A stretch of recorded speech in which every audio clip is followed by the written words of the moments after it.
भारताची जनगणना 2027 ही राष्ट्रीय महत्त्वाची जबाबदारी असून सटाणा नगर परिषदेने यासाठी सर्व तयारी पूर्ण केली आहे.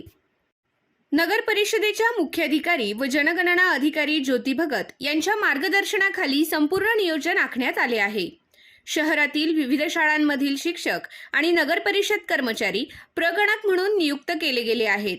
यात Panditrao Dharmaji Patil Maratha English school, Jijamata girls high school व उच्च माध्यमिक विद्यालय, व्हीपीएन विद्यालय, अभिनव बाल विकास मंदिर, प्रगती प्राथमिक विद्या मंदिर, पूज्य मनीबाई माणकलाल अग्रवाल बाल विकास मंदिर, लालजी दौलत पाटील प्राथमिक व माध्यमिक विद्यालय आणि जिल्हा परिषद शाळांचे शिक्षक यांचा समावेश आहे. सर्व प्रगणक आणि पर्यवेक्षकांसाठी सटाणा नगर परिषद सभागृहात 3 दिवसांच्या 2 सत्रांमध्ये प्रशिक्षण आयोजित केले गेले. या प्रशिक्षणाचे मास्टर ट्रेनर म्हणून कार्यालय अधीक्षक विनायक खैरनार, जनसंपर्क अधिकारी हिरालाल कापडनीस आणि संगणक अभियंता तुषार बागुल काम पाहत आहेत. अतिरिक्त चार्ज अधिकारी मनोहर बोरसे संपूर्ण कामाचे प्रत्यक्ष नियोजन करत आहेत. यंदाच्या जनगणनेचे विशेष वैशिष्ट्य म्हणजे नागरिकांना आपली माहिती स्वतः नोंदवण्याची सुविधा मिळालेली आहे. 1 ते 15 मे 2026 या कालावधीत नागरिक स्वगणना करू शकतात.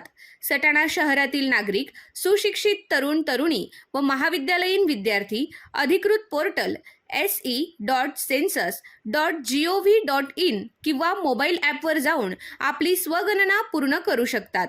नंतर जनरेट झालेला SEID प्रगणकाकडे देऊन आपली जनगणना पूर्ण केली जाऊ शकते. जनगणना देशाच्या भविष्यातील योजना आणि प्रगतीचा मुख्य आधार आहे.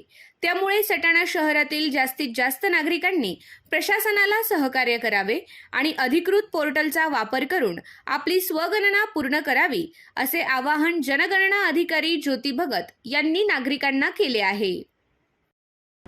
नमस्कार, मी ज्योती भगत पाटील.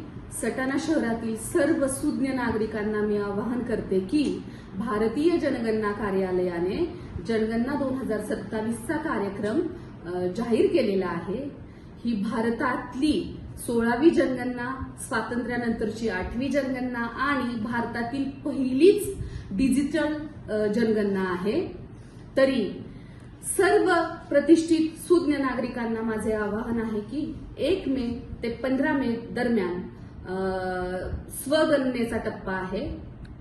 तरी सर्वांनी अधिकृत पोर्टलवरती जाऊन लॉग इन करावं आपल्या मोबाईल नंबरवरून आणि जनगणनेची जी घराची आणि कुटुंबाची माहिती पूर्ण त्या लॉग इन करून भरावी आणि एक SEID जनरेट होईल. तो SEID आपल्याकडे 16 मे पासून 16 मे ते 14 जून या कालावधीमध्ये येणाऱ्या प्रगणकाकडे द्यावा आणि स्वगणना जास्तीत जास्त नागरिकांनी करावं असं मी नगर परिषदेकडून आवाहन करते.